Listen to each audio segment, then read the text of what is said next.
magkano nga ba ang pwedeng kitain pag meron kang million views sa Facebook Reels? So, alam na alam ko mga lalabs na sa isip ninyo, nagtatanong rin kayo, magkano nga ba pwede kong kitain pag meron akong million views sa aking isang video?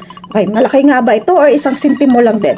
Okay, sa video nito mga lalabs, isi-share ko sa inyo, i-reveal ko sa inyo kung magkano nga bang kinita ko dito sa 1.3 million views sa isang video lang.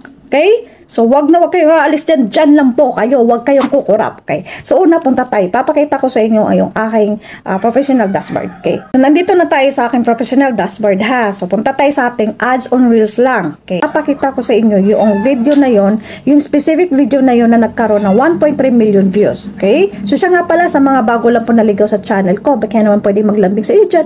Mag-subscribe kayo, mag-like kayo, or magtanong kayo. Bahala na kayo dyan. Kung nagustuhan nyo lang po ang video nito. Okay na? So, hahanapin natin yung video nyon na merong 1.3 million views. Okay, tingnan natin kung magkano nga ba. Ayan po. So, dito po. Ito, sign your cut ito. So, 213.50. In-upload ko po siya nung March 1. Okay, March 1 in-upload ko po siya. Then, nagkaroon po siya ng 213.50. So, ating kukwentahin, punta tayo sa ating calculator, then exchange rate tayo, $213.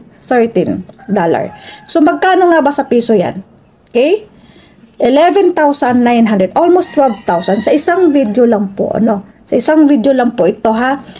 Almost 12,000, 11,978, equivalent sa $213. So, yun po yun.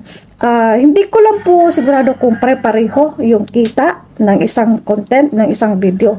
So, paalala lang po ha, hindi po ito pagyayabang. Ito po ay ini-encourage ko po kayong gumawa, mag-umpisa ng gumawa ng content at maging consistent po ha. Hindi po yung isang video, dalawang video, tatlong video, nakalimang video na kayo, nawala na kayo ng gana kasi walang views.